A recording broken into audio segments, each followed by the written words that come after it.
The lord of the rings یہ کتاب J.R.R. ٹولکن نے لکھی ہے۔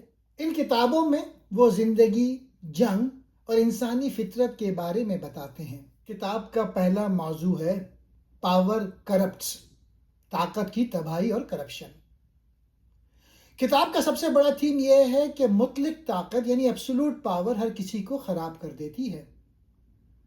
ون رنگ طاقت کی علامت ہے، جو بھی اسے استعمال کرنا چاہتا ہے وہ برا ہو جاتا ہے۔ پیغام یہ ہے کہ طاقت کی لالچ خطرناک ہے، سادہ زندگی بہتر ہے۔ اس کا دوسرا موضوع ہے دوستی اور وفاداری کی طاقت، فرینڈشپ اینڈ لائلٹی۔ سچی دوستی مشکل وقت میں سب سے بڑی طاقت ہے۔ کتاب کا تیسرا موضوع ہے چھوٹے لوگوں کی بہادری۔ بڑے جنگجو یا بادشاہ نہیں بلکہ چھوٹے ہابٹس دنیا بچاتے ہیں۔ تم چھوٹے ہو تو بھی بڑے کام کر سکتے ہو، ہمت سب کچھ ہے۔ کتابوں کا چوتھا موضوع ہے فطرت اور ماحولیات کی حفاظت، لو آف نیچر۔ صنعتی ترقی فطرت کو تباہ کرتی ہے، سبزے کی قدر کرو۔ کتابوں کا ایک اور موضوع ہے امید، رحم اور موت، ہوپ، مرسی اینڈ ڈیتھ۔ اندھیرے میں بھی امید رہتی ہے، نا امیدی میں امید رکھو، رحم کبھی ضائع نہیں جاتا، موت اور نقصان زندگی کا حصہ ہے۔ نیکی اور بدی کی ازلی جنگ، دی لارڈ آف دا رنگز دراصل ایک لمبی کہانی نہیں بلکہ نیکی اور بدی کے درمیان ایک عظیم فکری جنگ کی علامت ہے۔ مصنف ہمیں یہ دکھاتے ہیں کہ دنیا میں ہمیشہ دو قوتیں موجود رہتی ہیں، ایک طرف لالچ، ظلم، غرور اور طاقت کی ہوس، دوسری طرف ایمان، سادگی، قربانی اور سچی نیت۔ طاقت کا لالچ اور انگوٹھی کی علامت۔ کہانی کی سب سے اہم چیز جادوئی انگوٹھی ہے۔ یہ انگوٹھی صرف ایک چیز نہیں بلکہ ایک علامت ہے۔ یہ علامت ہے اقتدار کی، طاقت کی، نفس کی خواہشات کی، انسان کے اندر موجود لالچ کی۔ جو بھی اس انگوٹھی کے قریب جاتا ہے وہ آہستہ آہستہ بدلنے لگتا ہے۔ اچھے لوگ بھی غرور اور خود غرضی کا شکار ہو جاتے ہیں۔ طاقت خود بری نہیں مگر طاقت کا لالچ انسان کو اندھا کر دیتا ہے۔ چھوٹے اور کمزور انسان کی عظمت۔ فروڈو کوئی بادشاہ نہیں، کوئی جنگجو نہیں، نہ ہی کوئی جادوگر ہے۔ وہ ایک عام سا ہوبٹ ہے، چھوٹا، کمزور اور سادہ زندگی گزارنے والا۔ مصنف ہمیں یہ سبق دیتے ہیں کہ عظیم کام ہمیشہ عظیم لوگ ہی نہیں کرتے بلکہ نیک نیت اور ثابت قدم لوگ بھی تاریخ بدل دیتے ہیں۔ یہ پیغام خاص طور پہ عام انسان کے لیے ہے۔ تم طاقتور نہ بھی ہو، تم مشہور نہ بھی ہو، تم کمزور نظر آتے ہو، تب بھی اگر نیت صاف ہے تو اللہ حق تم سے بڑا کام لے سکتا ہے۔ دوستی، قربانی اور وفاداری کا پیغام۔ سیم ایک دوست ہے اور وہ پوری کہانی کا دل ہے۔ وہ فروڈو کا ساتھ اس وقت بھی نہیں چھوڑتا جب راستے ختم ہو جاتے ہیں، امید کمزور پڑ جاتی ہے، موت سامنے کھڑی ہوتی ہے۔ سیم کا کردار ہمیں یہ سکھاتا ہے، سچی دوستی فائدے، طاقت یا خوف کی بنیاد پر نہیں ہوتی بلکہ قربانی پر ہوتی ہے۔ یہ پیغام آج کے دور میں بھی بہت اہم ہے جہاں رشتے مفاد پہ قائم ہو گئے ہیں۔ مصنف ہمیں یاد دلاتے ہیں کہ ایک سچا دوست پوری دنیا کے برابر ہوتا ہے۔ وفاداری سب سے بڑی طاقت ہے۔ امید، صبر اور انجام کا پیغام۔ کہانی کا آخری حصے میں ہمیں امید، ہوپ کا سبق ملتا ہے۔ حالات کتنے ہی خراب کیوں نہ ہوں، اندھیرا کتنا ہی گہرا کیوں نہ ہو، بدی کتنی ہی مضبوط کیوں نہ لگے، اگر انسان صبر کرے، حق کا ساتھ نہ چھوڑے، اپنی ذمہ داری پوری کرے تو انجام خیر ہوتا ہے۔ انگوٹھی کا تباہ ہونا ہمیں یہ پیغام دیتا ہے کہ برائی وقتی طور پہ جی سکتی ہے مگر ہمیشہ کے لیے نہیں۔ دا لارڈ آف دا رنگز کو محض ایک بچوں کی کہانی یا جادوئی قصہ سمجھنا غلط ہوگا۔ یہ کتاب دنیا کے ادب کا وہ شاہکار ہے جس نے جدید فینٹیسی کی بنیاد رکھی۔ میں یہ کتابیں کیوں پڑھنی چاہیے؟ یہ ایک مکمل نئی دنیا کی تخلیق ہے۔ مصنف نے صرف ایک کہانی نہیں لکھی بلکہ ایک پوری دنیا، مڈل ارتھ تخلیق کی۔ انہوں نے اس دنیا کے لیے نئی زبانیں ایجاد کیں، ان کی اپنی تاریخ، نقشے، تہذیبیں اور گیت لکھے۔ جب آپ یہ کتاب پڑھتے ہیں تو آپ کو محسوس ہوتا ہے کہ آپ کسی حقیقی تاریخی دور کا مطالعہ کر رہے ہیں۔ یہ تخیل کی معراج ہے جو قاری کے ذہن کو وسعت دیتی ہے. خیر اور شر کی آفاقی جنگ، گڈ ورسز ایول. یہ کتاب ہمیں سکھاتی ہے کہ برائی چاہے کتنی ہی طاقتور کیوں نہ ہو، اسے شکست دی جا سکتی ہے. آج کی دنیا میں جہاں اکثر لوگ مایوسی کا شکار ہو جاتے ہیں، یہ کہانی ایک امید دلاتی ہے. یہ دکھاتی ہے کہ شر ایک سورون کا کریکٹر ہے، بظاہر ناقابل شکست لگتا ہے، لیکن نیکی کے چھوٹے سے بیج یعنی فروڈو میں اسے تباہ کرنے کی صلاحیت موجود ہے. یہ اخلاقیات کا ایک بڑا درس ہے. انسانی نفسیات اور کمزوریوں کا مطالعہ. مصنف نے دکھایا کہ ہیرو صرف وہ نہیں جو تلوار چلاتا ہے، بلکہ وہ ہے جو اپنے اندر کے خوف سے لڑتا ہے. یہ کتابیں پڑھنے سے آپ کو انسانی رویوں اور جذباتی کشمکش کو سمجھنے میں مدد ملتی ہے. قربانی اور ذمہ داری کا احساس. ان کتابوں کا سب سے بڑا پیغام یہ ہے کہ آزادی مفت میں نہیں ملتی. مڈل ارتھ کو بچانے کے لیے ہر کردار کو کچھ نہ کچھ قربان کرنا پڑا. کسی نے اپنی جان دی، کسی نے اپنا گھر چھوڑا اور کسی نے اپنی بادشاہت داؤ پر لگائی. یہ ہمیں سکھاتی ہے کہ جب معاشرے خطرے میں ہوں تو ہمیں اپنے آرام دہ گھروں یعنی کمفرٹ زون سے باہر نکل کر اپنی ذمہ داریاں پوری کرنی چاہیے. اگر آپ زندگی میں ہمت، دوستی، قربانی اور تخیل کی طاقت کو سمجھنا چاہتے ہیں تو یہ کتابیں آپ کے لیے لازمی ہیں. یہ آپ کو ایک بہتر انسان بنانے اور مشکل حالات میں ڈٹ جانے کا حوصلہ دیتی ہیں. دنیا میں سب سے چھوٹی مخلوق بھی تاریخ کا رخ موڑ سکتی ہے. اب میں اس کہانی کا پلاٹ بتاتا ہوں. یہ ایک مشہور خیالی کہانی ہے. یہ 3 حصوں میں تقسیم ہے. پہلی ہے The Fellowship of the Ring، انگوٹھی کی رفاقت. دوسری ہے The Two Towers، 2 مینار. اور تیسری ہے The Return of the King، بادشاہ کی واپسی. کہانی ایک خیالی دنیا مڈل ارتھ میں ہوتی ہے جہاں مختلف مخلوقات رہتی ہیں، جیسے ہابٹ چھوٹے قد کے پرامن لوگ، ایلف لمبی عمر والے خوبصورت، ڈارف یعنی بونے انسان، اور وغیرہ وغیرہ. کہانی کا آغاز اور انگوٹھی کی طاقت.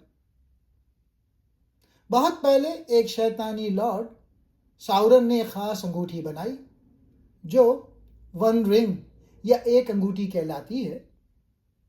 یہ انگوٹھی بہت طاقتور ہے اور اسے پہننے والا دوسری تمام انگوٹھیوں پر حکمرانی کر سکتا ہے، لیکن یہ برائی پھیلاتی ہے اور پہننے والوں کو خراب کر دیتی ہے. ساورن جنگ ہار گیا اور انگوٹھی کھو گئی. یہ انگوٹھی ایک ہابٹ بلبو کو ملی جو اسے اپنے بھتیجے فروڈو کو دے دیتا ہے. فروڈو ایک چھوٹا بہادر ہابٹ ہے جو شاعر نامی پرامن علاقے میں رہتا ہے. جادوگر گینڈالف فروڈو کو بتاتا ہے کہ یہ انگوٹھی ساورن کی ہے اور وہ اسے واپس لینا چاہتا ہے تاکہ پوری دنیا پر قبضہ کر لے. انگوٹھی کو تباہ کرنے کا صرف ایک طریقہ ہے، اسے ماؤنٹ ڈوم نامی آگ کے پہاڑ میں پھینکنا جو ساورن کے ملک موڈور پہ ہے. فروڈو یہ خطرناک سفر شروع کرتا ہے. اس کے ساتھ اس کا وفادار دوست سیم اور دوسرے ہابٹ میری اور پپن بھی جاتے ہیں. اس انگوٹھی کو تباہ کرنا ضروری ہے کیونکہ یہ غلط ہاتھوں میں نہ چلی جائے. جادوگر گینڈالف ایک اچھا آدمی تھا. اس کو معلوم تھا کہ یہ وہی شیطانی انگوٹھی ہے اور سورن اسے دوبارہ حاصل کرنے کے لیے واپس آ گیا ہے. اگر سورون کو یہ انگوٹھی مل گئی تو وہ پوری دنیا کو تباہ کر دے گا. فروڈو اس خطرناک کام کی ذمہ داری لیتا ہے. اس کی مدد کے لیے ایک گروہ بنایا جاتا ہے جسے فیلوشپ آف دا رنگ کہا جاتا ہے. اس میں شامل 4 ہابٹس، 2 انسان، ایک جادوگر، ایک بونا، ایک ایلف یا پریزاد، یہ سب شامل ہوتے ہیں. اس جماعت میں فیلوشپ اس کے ساتھ مختلف قوموں کے افراد مل کر جماعت بناتے ہیں جسے دوستی، اعتماد اور اتحاد دکھایا جاتا ہے. مگر راستے میں خطرات اور آزمائشیں بھی آتی ہیں. آخر کار یہ جماعت بکھر جاتی ہے لیکن مشن جاری رہتا ہے. اچھے مقصد کے لیے اتحاد ضروری ہے، مگر ہر شخص کو اپنا امتحان خود دینا ہوتا ہے۔ راستے میں وہ خطرناک سیاہ سواروں سے بچتے ہیں جو سورن کے غلام ہیں اور انگوٹھی ڈھونڈ رہے ہیں۔ یہ فیلوشپ ٹیم برفیلے پہاڑوں سے گزرتے ہیں، پھر موریا کے کانوں میں جاتے ہیں جہاں ایک خوفناک شیطان سے لڑائی ہوتی ہے۔ جادوگر گینڈالف اسے روکنے کے لیے گر جاتا ہے اور ایسا لگتا ہے کہ وہ مر گیا ہے۔ ساورن شیطان کے سپاہی ہر وقت فروڈو کا پیچھا کرتے ہیں۔ گروہ کو کئی بار لڑائی کرنی پڑتی ہے۔ اس کے بعد وہ گروہ ٹوٹ جاتا ہے۔ فروڈو اور سام اکیلے آگے بڑھتے ہیں، باقی دوست الگ الگ دشمنوں سے لڑنے میں مصروف ہو جاتے ہیں۔ دوسرے ناول میں دو مینار ٹو ٹاورز کے اندر کہانی مختلف راستوں میں تقسیم ہو جاتی ہے۔ فروڈو اور اس کا وفادار دوست سیم خاموشی سے انگوٹھی کو لے کے آگے بڑھتے ہیں۔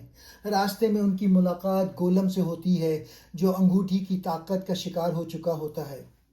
دوسرے پارٹ میں دی ٹو ٹاورز کے اندر کہانی دو حصوں میں بٹ جاتی ہے۔ ایک طرف جنگ اور بادشاہوں کی کہانی ہے تو دوسری طرف دو چھوٹے ہابٹس کا مشکل ترین سفر۔ میری اور پپن جو کہ فروڈو کے دوست ہوتے ہیں، وہ دشمنوں کی قید سے بھاگ کر ایک قدیم جنگل میں پہنچ جاتے ہیں۔ وہاں ان کی ملاقات اینٹ سے ہوتی ہے جو چلنے پھرنے والے عظیم درخت ہیں۔ جب یہ درخت دیکھتے ہیں کہ جادوگر سارومن نے ان کے جنگل کو تباہ کیا تھا تو وہ غصے میں آ کے سارومن کے قلعے پر حملہ کر کے اسے مکمل طور پہ تباہ کر دیتے ہیں۔ دوسری طرف فروڈو اور سام اکیلے انگوٹھی کو لے کے نکلتے ہیں۔ راستے میں انہیں گولم ملتا ہے جو انگوٹھی کے لالچ میں ان کے ساتھ چلتا ہے۔ وہ انہیں خطرناک راستوں میں لے جاتا ہے۔ فروڈو رحم کھا کر گولم کو اپنا گائیڈ بنا لیتا ہے تاکہ وہ پہاڑ تک پہنچ سکیں۔ سیم کو گولم پہ کبھی بھروسہ نہیں ہوتا اور وہ ہمیشہ اسے ہوشیار رہتا ہے۔ گولم انہیں دھوکے سے خفیہ راستے پہ لے جاتا ہے جہاں ایک خوفناک اور دیو قامت مکڑی شیلوپ رہتی ہے۔ شیلوپ فروڈو پر حملہ کر کے اسے بے ہوش کر دیتی ہے۔ سیم بہادری سے لڑ کر مکڑی کو تو بھگا دیتا ہے، لیکن وہ سمجھتا ہے کہ فروڈو مر گیا ہے۔ وہ بھاری دل کے ساتھ انگوٹھی خود لے لیتا ہے تاکہ مشن جاری رکھ سکے، لیکن جلدی اسے پتہ چلتا ہے کہ فروڈو زندہ ہے مگر اسے دشمن کے سپاہی پکڑ کے لے گئے ہیں۔ یہ حصہ ہمیں سکھاتا ہے کہ جب خیر کی طاقتیں متحد ہوں تو بڑی سی بڑی فوج کو ہرا سکتے ہیں، لیکن اس کے ساتھ ساتھ یہ بھی دکھاتے ہیں کہ اندھیرے کے راستے پر شک اور دھوکہ قدم قدم پر موجود ہے۔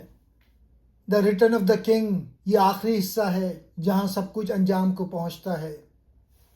فروڈو اور سیم موردور کے اندر انگوٹھی لے کے جاتے ہیں۔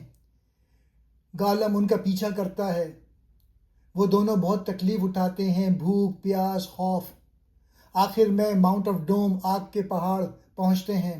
فروڈو انگوٹھی پھینکنے کے بجائے خود پہن لیتا ہے، لیکن گولم چھین کر آگ میں گر جاتا ہے۔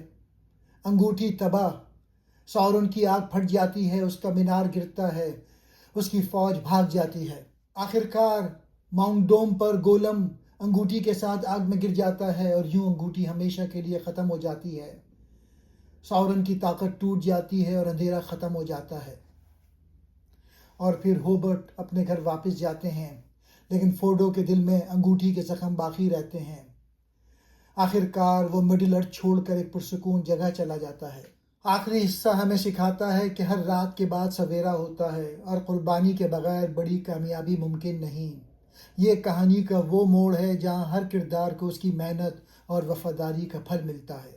یہ کہانی ہمیں سکھاتی ہے کہ بہادری اور قربانی سے بڑی برائی کو شکست دی جا سکتی ہے۔ اصل لیڈر وہ ہے جو دوسروں کی خدمت کرے۔ نیکی اور امید ہمیشہ اندھیرے پہ غالب آتی ہے۔